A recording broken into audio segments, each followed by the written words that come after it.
இரண்டு ஆட்சிக்குழு துணைவேந்தர் பொறுப்பு குழு தலைவர் நியமனம் செய்யப்பட்டிருக்கிறார்.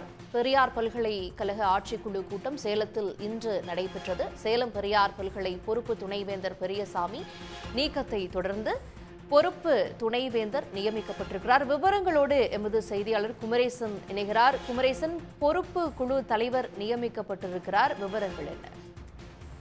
அதாவது சேலம் பெரியார் பல்கலைக்கழகத்தின் துணைவேந்தராக இருந்த ஜெகநாதன் கடந்த மே மாதம் 19ஆம் தேதி ஓய்வு பெற்றார். இதனைத் தொடர்ந்து அந்த பெரியார் பல்கலைக்கழகத்திலேயே தமிழ்துறை பேராசிரியராக பணியாற்றக்கூடிய பெரியசாமி என்பவரை தனது ஆதரவாளர் என்பதால் ஜெகநாதன் அவர்கள் பொறுப்பு துணைவேந்தராக பணி நியமனம் செய்துவிட்டு சென்றார்.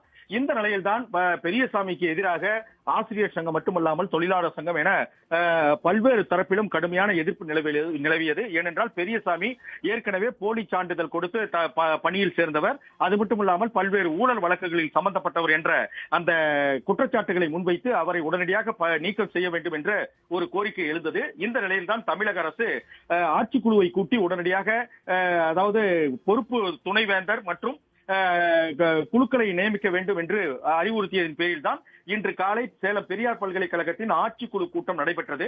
இந்த ஆட்சிக்குழு கூட்டத்தில் ஆட்சி மன்ற உறுப்பினர்கள் 18க்கும் மேற்பட்டோர் பங்கேற்றார்கள்.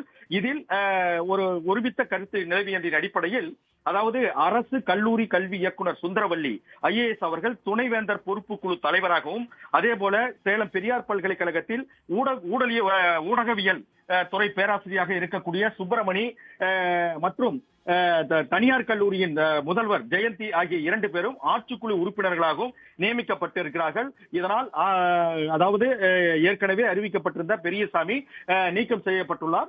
தற்போது புதிய துணைவேந்தர் பொறுப்பு குழுவாக 3 பேரை கொண்ட ஒரு குழு அமைக்கப்பட்டிருக்கின்றது.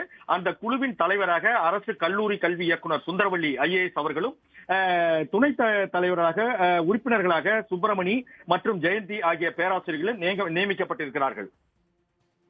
விவரங்களுக்கு நன்றி குமரேசன்.